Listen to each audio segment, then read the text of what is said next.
Bonjour à tous, bienvenue à ceux d'entre vous qui nous rejoignent à l'instant en direct d'Assise au tout début d'une très longue visite du pape François, presque 12 heures dans la ville du pauvre d'Assise. Vous le savez, le pape François avait annoncé son souhait de se rendre à Assise très peu de temps après son élection. Le pape François qui est arrivé un peu en avance sur l'horaire, sur un terrain de sport voisin du lieu où il est actuellement. Il a été accueilli à sa descente de l'hélicoptère par les autorités civiles et religieuses, bien sûr Monseigneur Sorrentino, l'archevêque-évêque d'Assise, mais aussi le président de la région de Ombrie, et puis l'ambassadeur d'Italie près le Saint-Siège, le nonce apostolique en Italie et le maire d'Assise. Et ça n'est pas neutre. Le pape a choisi pour cette toute première étape non pas de se rendre tout de suite dans l'un des hauts lieux de la vie du Poverello, à la basilique Saint-François où il ira tout à l'heure, ou encore à la basilique Sainte-Claire ou à Sainte-Marie-des-Anges. Il s'y rendra dans la journée, mais cette toute première visite, elle est symboliquement pour les plus petits. On se trouve ici à l'Institut Serafico, un institut qui originellement accueillait des enfants aveugles ou sourds-muets et qui s'est développé ces dernières décennies pour accueillir désormais les enfants souffrant de maladies ou de handicap, de maladies mentales ou de handicap. Et le pape a donc choisi de se rendre auprès de ces plus petits pour cette toute première étape. Depuis de longues minutes déjà, il prend le temps de parcourir cette petite assemblée pour saluer, embrasser chacun.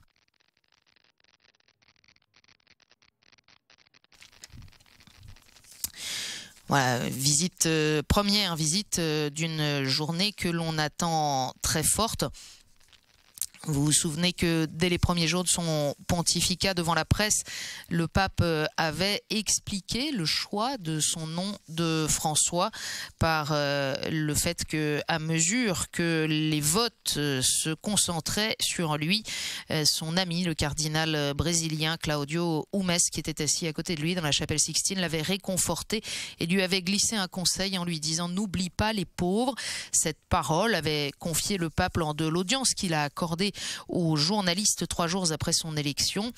Cette parole, les pauvres, lui a fait tout de suite penser à Saint François d'Assise, et c'est en expliquant cela que le pape avait lancé ce cri « Comme je voudrais une église pauvre pour les pauvres ».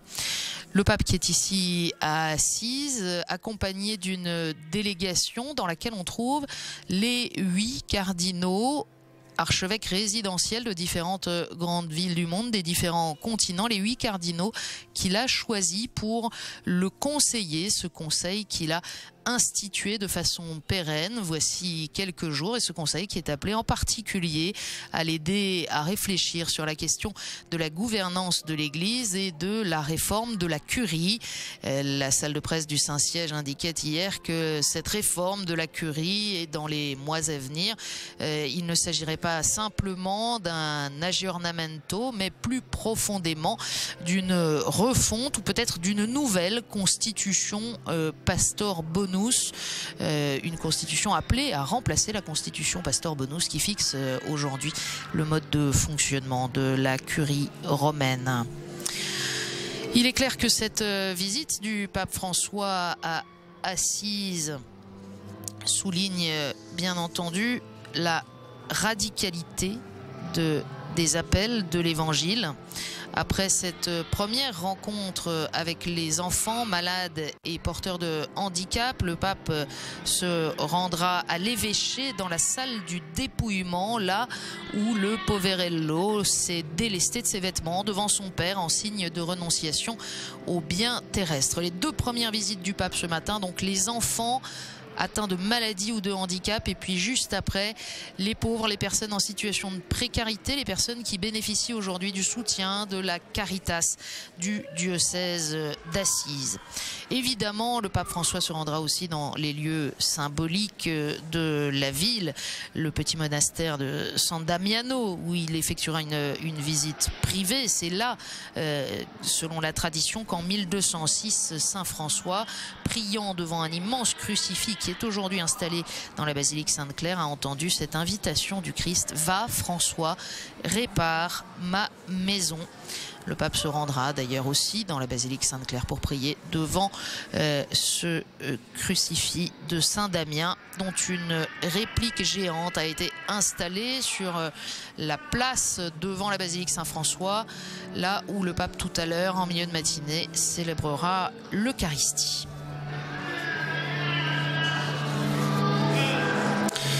Le pape François qui non seulement salue, mais qui embrasse chacun. On peut se souvenir que le 24 juillet dernier, pendant les Journées mondiales de la jeunesse, le pape François était au Brésil et il s'est rendu à l'hôpital Saint-François d'Assise. Peut-être aviez-vous suivi ce moment en notre compagnie sur KTO. Le pape s'était rendu dans cet hôpital Saint-François d'Assise qui accueille en particulier des jeunes victimes de la drogue. Et là, le pape avait évoqué la conversion de Saint François. Le jeune François abandonne richesse et confort du monde pour se faire pauvre parmi les pauvres. Il comprend, disait le pape François, que ce ne sont pas les choses, l'avoir, les idoles du monde qui sont la vraie richesse et qui donnent la vraie joie, mais le fait de suivre le Christ et de servir les autres.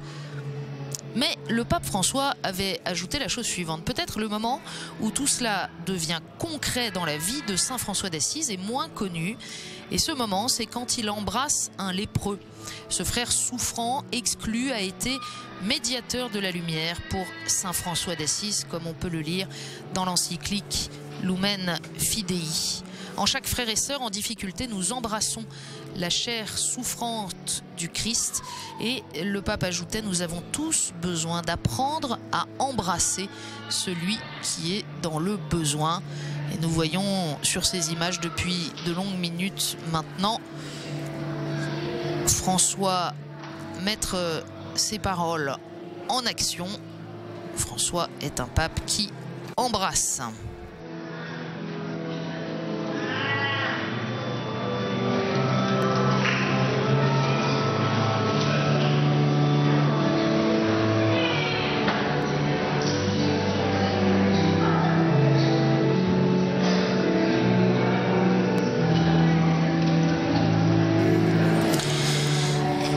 L'évêque d'Assise, Monseigneur Domenico Sorrentino, sera aux côtés du pape, évidemment, tout au long de cette journée.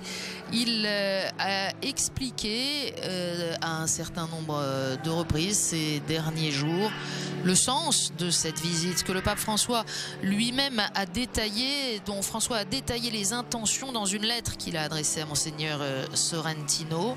Le pape François qui lui a écrit: je veux parler de la manière dont l'Église doit se dépouiller, comment d'une certaine façon l'Église doit répéter le geste de François et les valeurs que cela implique. Voilà donc ce qu'écrivait le pape François à l'évêque d'Assise en préparation de cette visite, faisant référence à cet épisode où le poverello se dépouille de ses biens et de ses vêtements.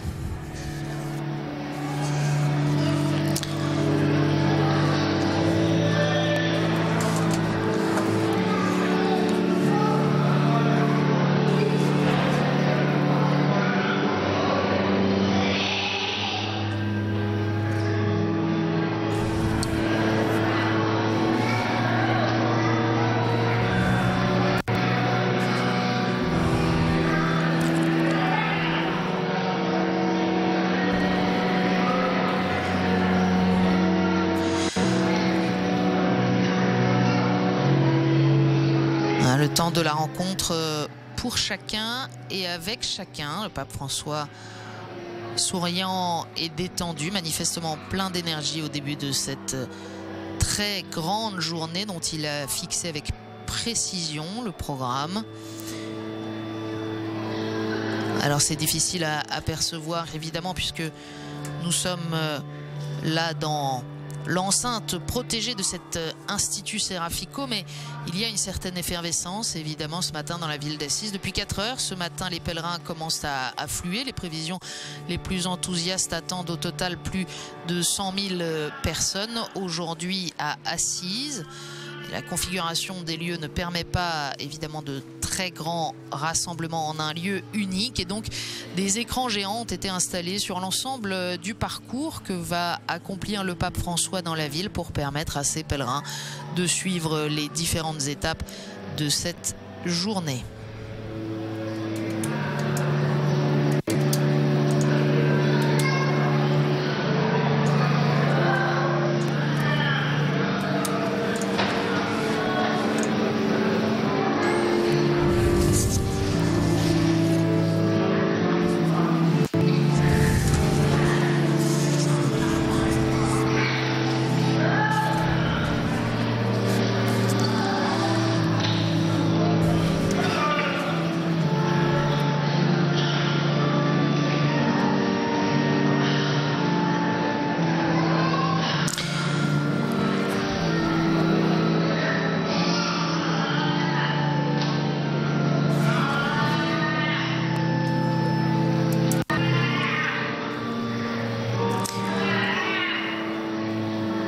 Voilà, un regard sur l'ensemble du programme après cette première rencontre avec les enfants porteurs de handicap ou malades, où il va pour la première fois de la journée prendre la parole dans quelques instants.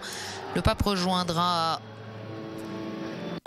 en voiture le petit monastère de Saint-Damien pour une visite privée.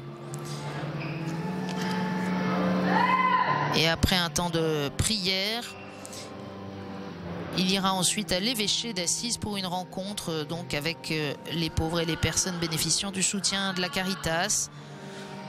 Ensuite, il se rend à l'église toute proche de Sainte-Marie avant de se rendre à la basilique Saint-François.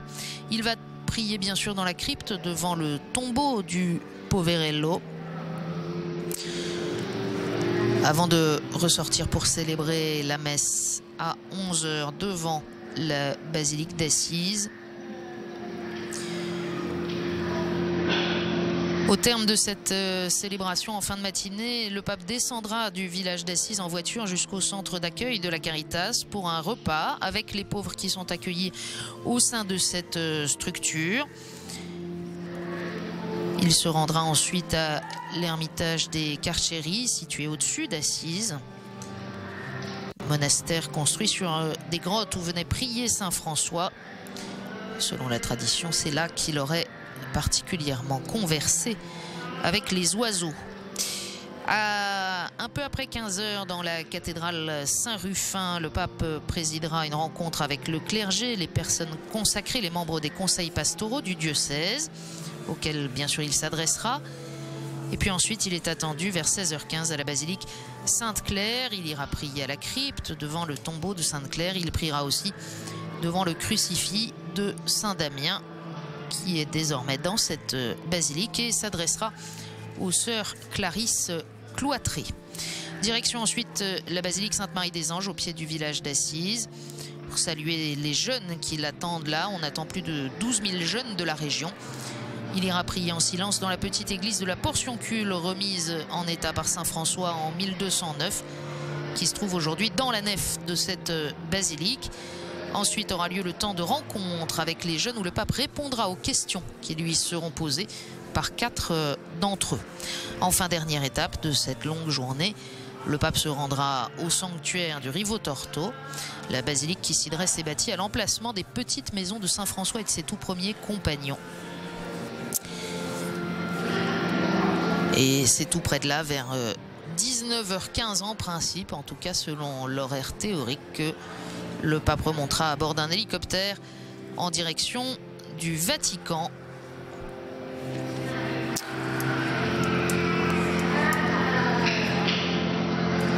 Voilà donc pour les différentes dimensions de cette journée avec ces deux grands axes qui s'entrecroisent, les rencontres et puis évidemment la prière sur les lieux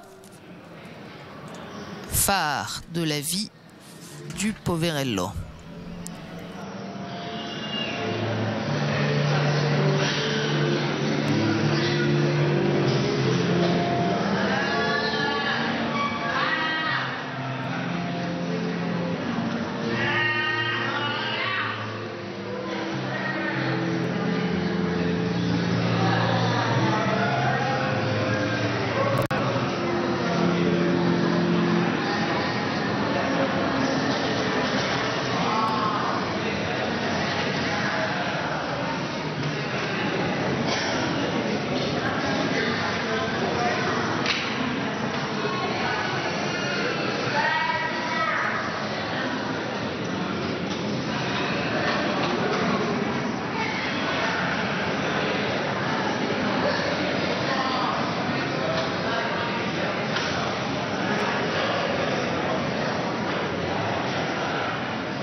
Toujours cette grande disponibilité du pape François qui prend le temps aussi d'écouter les quelques mots par lesquels on lui présente chacun de ses enfants.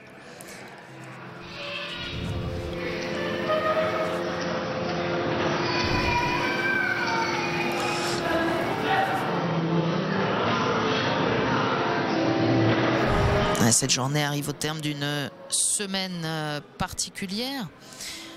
Vous vous souvenez que lundi dernier, c'était la tenue du consistoire pour quelques causes de canonisation, avec la confirmation de la date du 27 avril prochain, dimanche de la Miséricorde, pour la canonisation des papes Jean XXIII et Jean-Paul II. Et puis les 3 jours suivants, le pape a passé la majeure partie de son temps en compagnie de son conseil des 8 cardinaux pour réfléchir à un certain nombre de sujets. Cette fameuse réforme de la curie qui devrait comporter des nouveautés consistantes, même si le Vatican insiste sur la nécessité de prendre le temps de mettre cela en place et d'achever la réflexion. Et puis le pape, évidemment, qui a pris la parole hier après la nouvelle d'un nouveau naufrage particulièrement meurtrier au large de l'île italienne de Lampedusa. Pape François qui a dénoncé la honte que suscite cette tragédie. On se souvient que en juillet dernier, il s'était rendu à Lampedusa.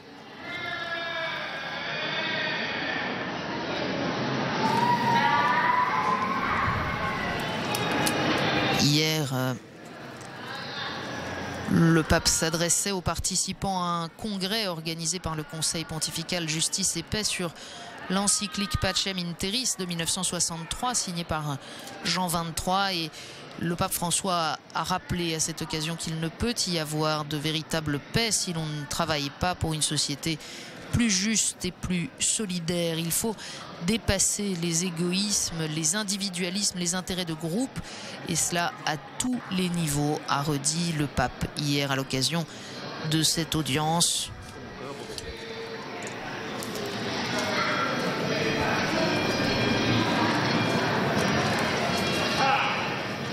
En parlant de la crise économique mondiale inhumaine qui est un symptôme grave du manque de respect de l'homme, je ne peux pas ne pas rappeler avec grande horreur les nombreuses victimes de l'énième naufrage tragique qui a eu lieu aujourd'hui au large de Lampedusa, a dit le pape hier.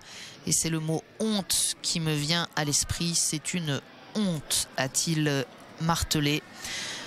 Bien sûr, il a invité chacun à prier Dieu pour ceux qui ont perdu la vie, hommes, femmes, enfants, pour leurs proches et pour tous les réfugiés, appelant à unir les forces pour que de telles tragédies ne se répètent plus, et insistant sur le fait que seule une collaboration convaincue de tous peut aider à prévenir ces drames.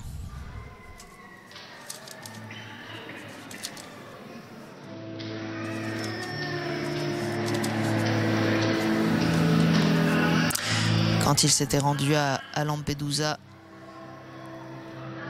pour son premier déplacement hors de Rome le 8 juillet dernier,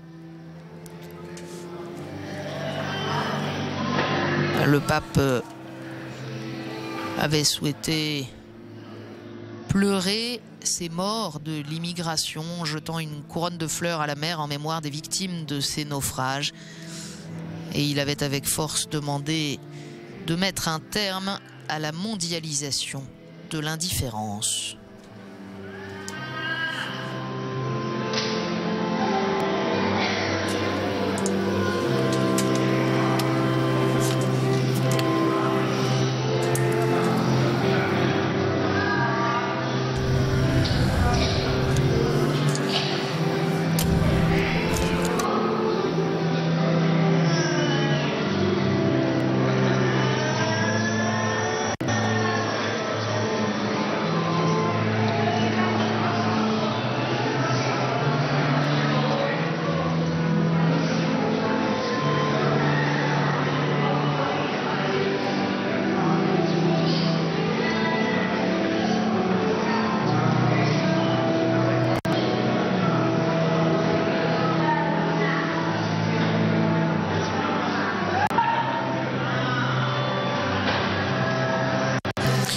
Rappelons à ceux d'entre vous qui viendraient de nous rejoindre que le pape est arrivé à Assise aux alentours de 7h30. Son hélicoptère s'est posé sur un terrain de sport voisin. Il a été accueilli bien sûr par l'évêque du lieu, mais aussi par les autorités civiles de la ville d'Assise et de la région de Ombrie.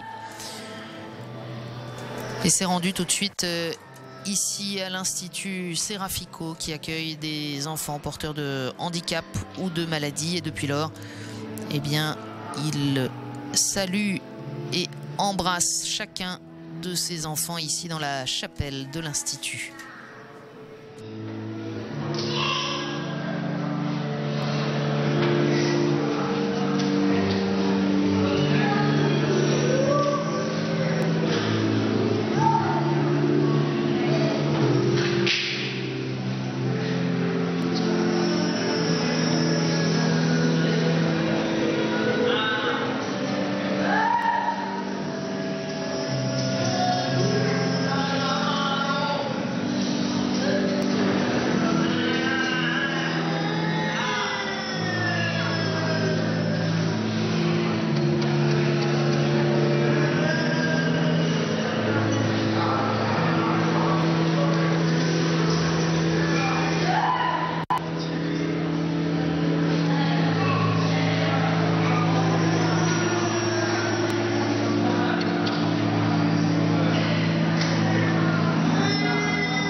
Le pape François qui, lors de son homélie de la messe d'inauguration du pontificat le 19 mars dernier,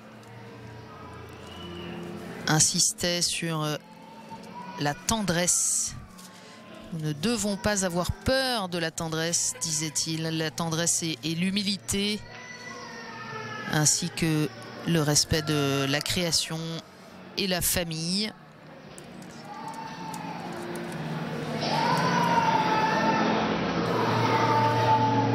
Et sur ces images spécialement touchantes, depuis plusieurs minutes, nous voyons ce témoignage de tendresse que François donne à tous ces jeunes.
ce pape dont la simplicité, autant dans les paroles que dans la manière d'être, suscite tant d'enthousiasme à travers le monde. Ce pape qui annonce d'abord la miséricorde du Seigneur.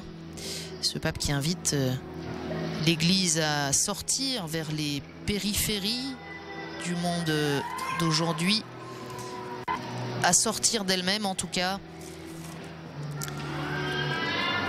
et qui invite donc cette Église à ne pas avoir peur de manifester de la tendresse pour tous les hommes. Ce pape qui en donne ici sur ces images un témoignage éloquent, en saluant chacun de ces petits auxquels il a réservé cette première visite.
Une bénédiction, une main sur la tête, une croix sur le front, mais aussi une caresse sur la joue, un baiser. Voilà, depuis une demi-heure maintenant, une catéchèse sans parole du pape François, qui va maintenant de fait prendre la parole. A priori, ça devrait être sa première intervention de la journée.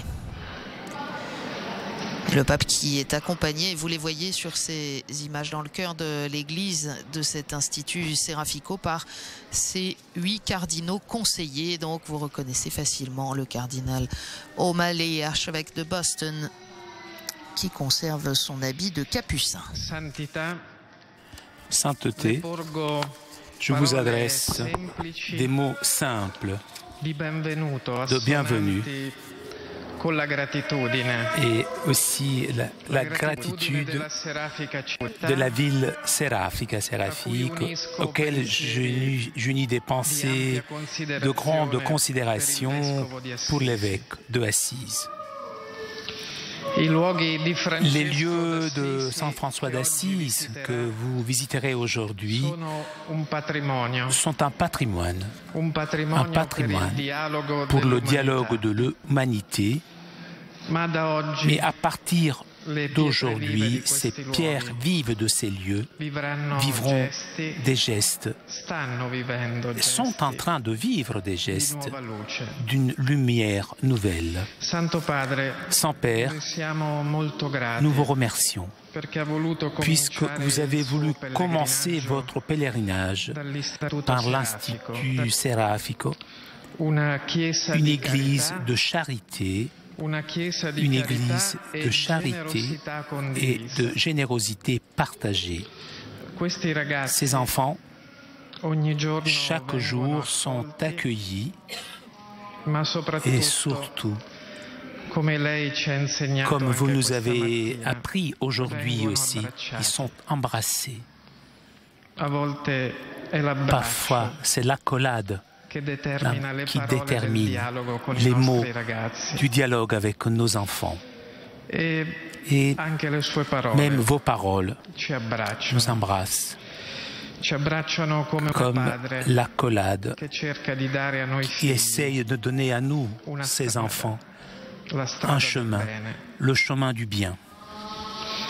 Je voudrais dire à ces enfants, à leurs parents, aux éducateurs, d'être fiers de ces enfants.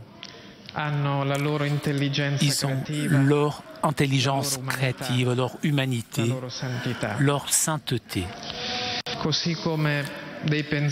Comme des pensées ce matin et surtout cette nuit, en voyant les images de la douleur de Lampedusa, les images d'une dignité perdue.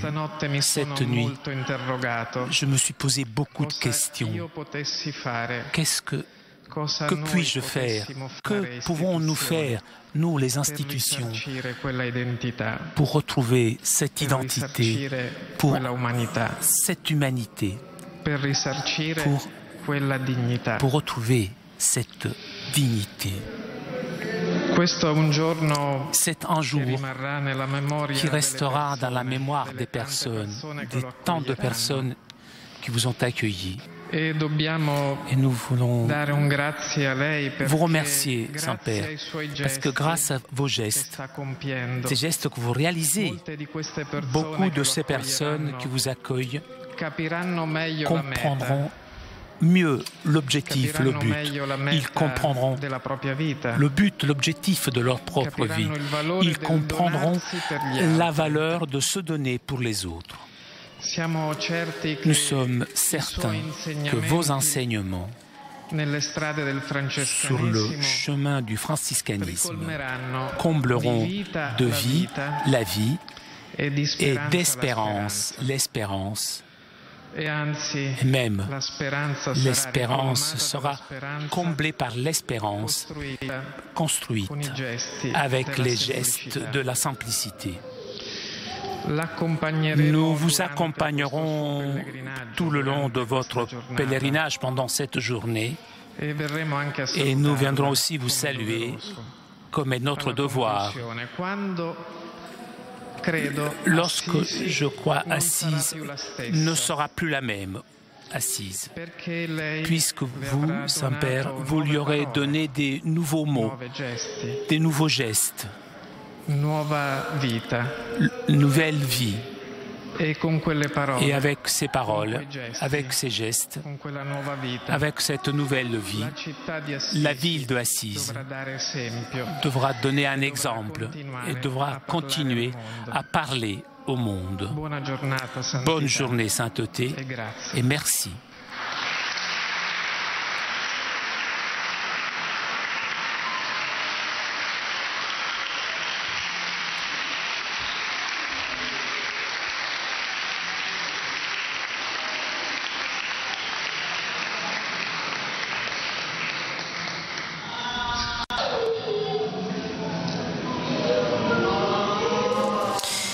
Après ces paroles de bienvenue du maire d'Assise, on écoute la présidente de l'Institut.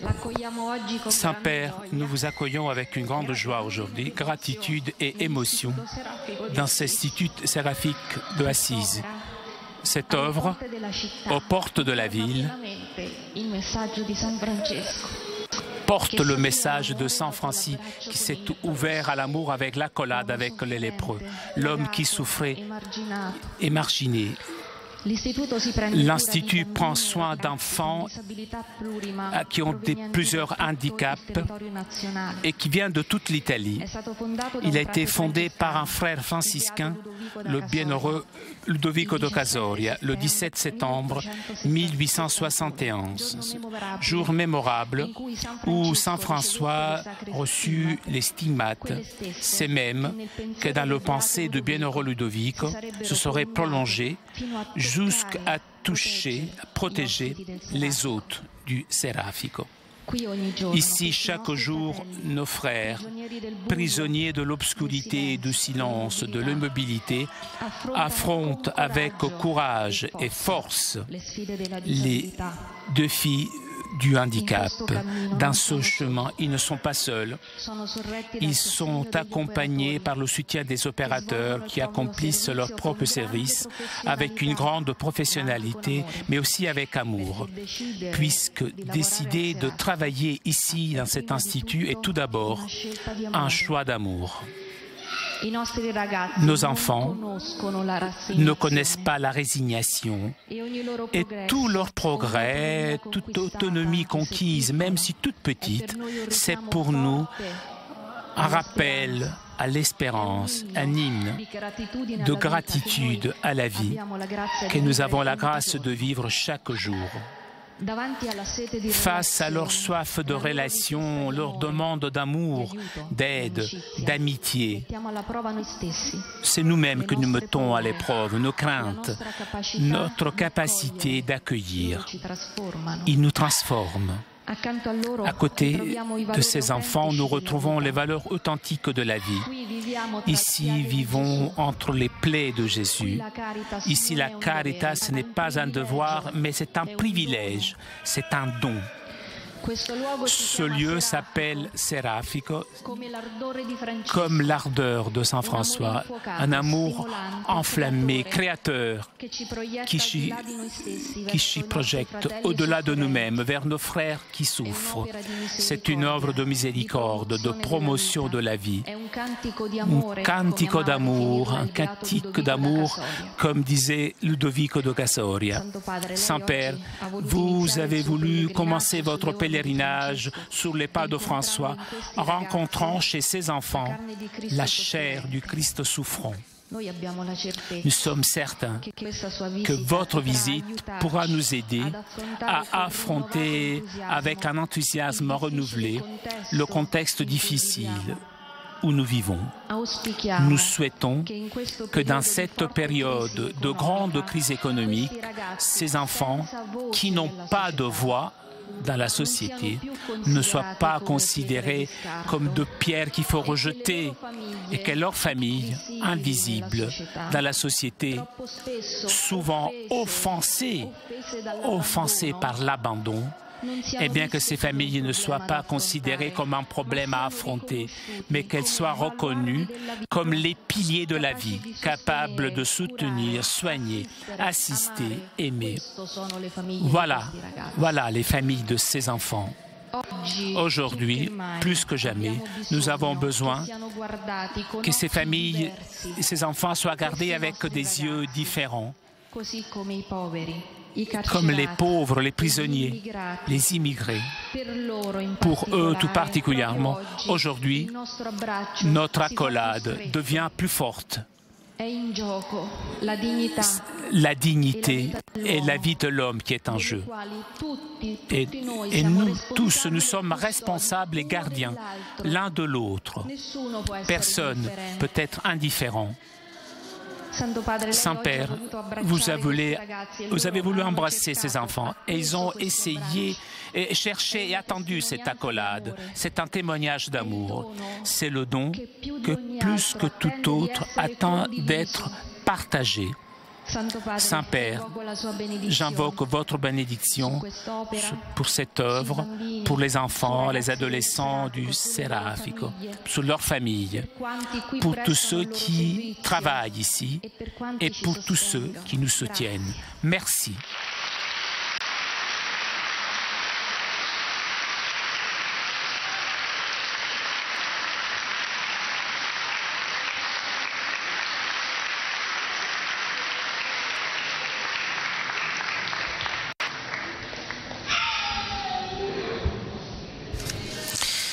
Voilà, après ces paroles du maire d'Assise, Claudio Ricci, et de la présidente de cet institut, Francesca Di Maolo, nous écoutons maintenant le pape François.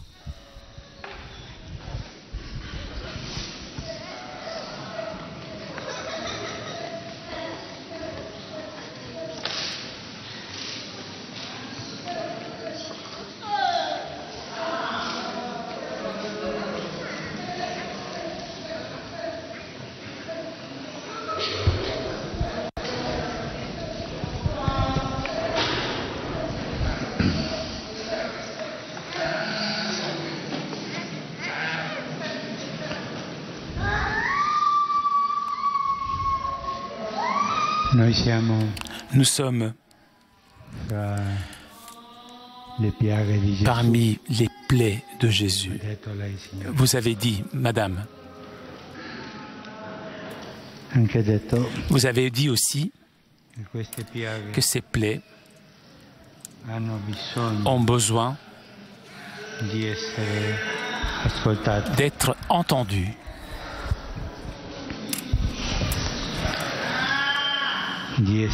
D'être reconnu.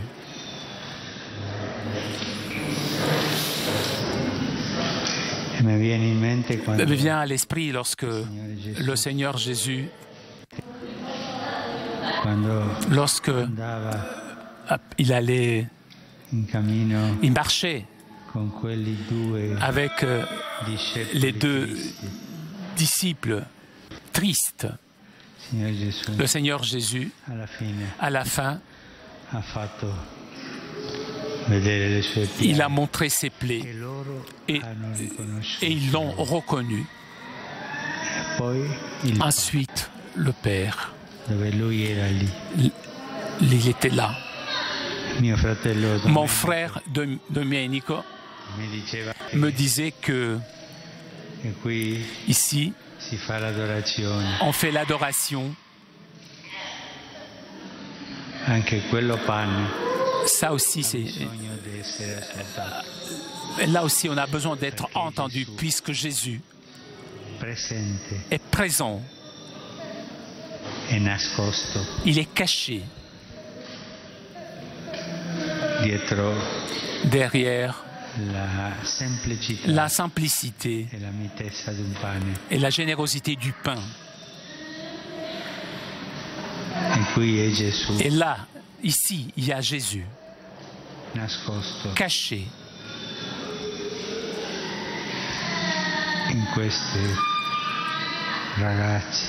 il est caché dans ces enfants, ces adolescents, ces enfants, parmi ces personnes. Sous l'autel, nous adorons la chair de Jésus. Chez eux, nous trouvons les plaies de Jésus. Mais Jésus caché dans l'Eucharistie et Jésus caché dans ses plaies. Ils ont besoin d'être entendus. Peut-être pas tellement sur la presse, dans les journaux, comme une information, une nouvelle. C'est une écoute qui ne dure que quelques jours. Après, il y a d'autres informations. Ils doivent être entendus par ceux qui se prétendent chrétiens. cristiano adora Gesù. Ils doivent adorer Jésus. Le chrétien adore Jésus. Le chrétien cherche Jésus. Le chrétien sait reconnaître les plaies de Jésus.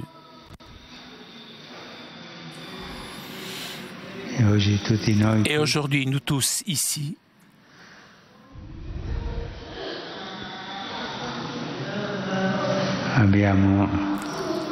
nous avons la nécessité de dire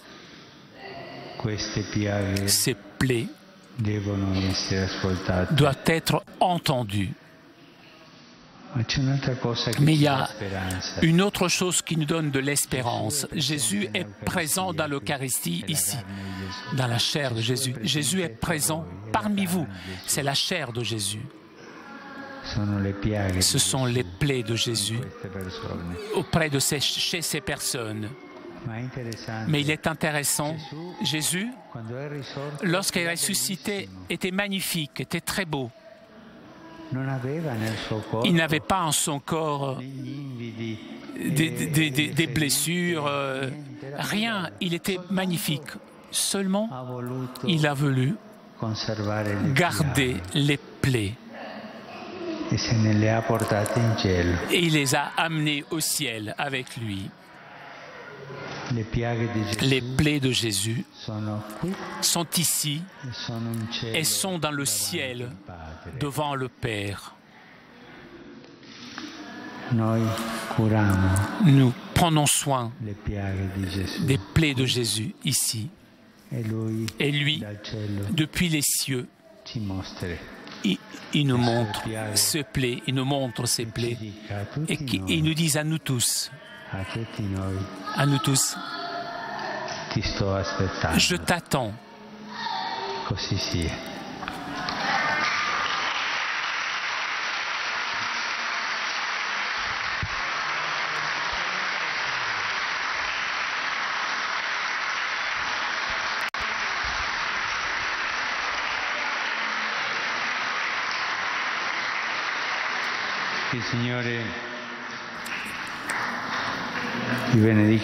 Que le Seigneur vous bénisse. Que votre amour descende sur nous. Qu'il marche avec nous cet amour. Que Jésus nous dise que ces plaies lui appartiennent et qui nous aide à donner de la voix afin que les chrétiens écoutent, entendent. Padre, Figlio e Spirito Santo, descenda sobre voi e rimanga sempre.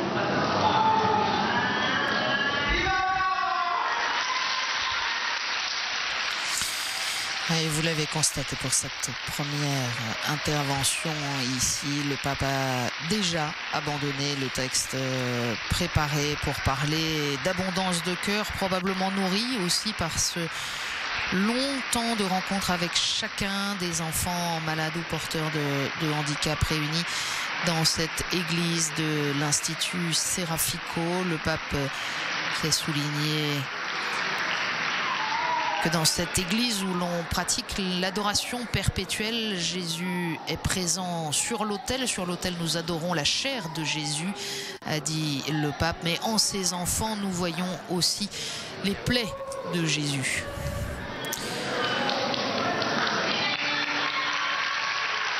Le pape François qui, clairement, depuis le début de son pontificat, insiste avec force pour que la culture du rejet de nos sociétés, en particulier par exemple vis-à-vis de ses enfants, soit remplacée par une culture de la rencontre. Le pape suivi par les cardinaux de son conseil des 8. Et puis vous l'avez entendu aussi à travers les paroles du maire d'Assise et aussi dans les tout premiers mots du pape en Italie. Tout particulièrement, on peut souhaiter que ce soit le cas dans le monde entier. On est aujourd'hui accablé par le nouveau drame survenu à Lampedusa hier, avec à nouveau un bilan extrêmement lourd, plus d'une centaine de morts. Le pape François évoquait ce drame hier en soulignant que le premier mot qui lui venait à l'esprit, c'est la honte.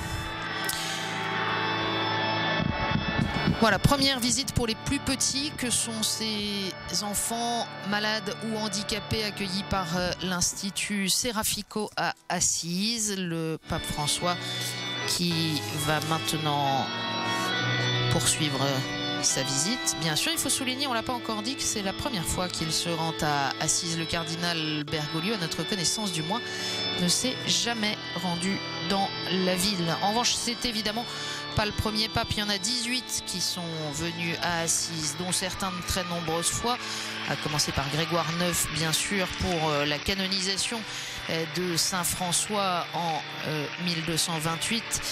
Et puis bien sûr, si l'on pense plus récemment à Jean-Paul II qui s'y est rendu 6 fois. La toute dernière, c'était en 2011, le 27 avril, et c'était la rencontre interreligieuse organisée par le pape Benoît XVI, 25 ans après celle organisée par le pape Jean-Paul II en 1986. Première pour le pape François donc, mais première longtemps attendue et réfléchie, comme en témoigne l'articulation des très nombreuses étapes de cette journée.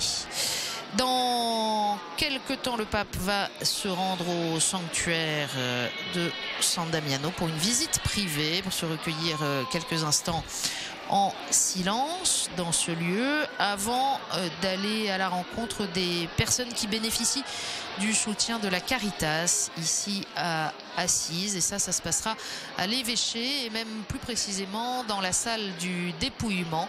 C'est une première du reste que à l'occasion d'une de ses visites, le pape se rende dans cette salle où le pauvre d'Assise, Saint François, s'est dépouillé de ses biens matériels et de ses vêtements devant son père et devant l'évêque pour se placer sous l'autorité de l'évêque en signe de renonciation à ses biens terrestres.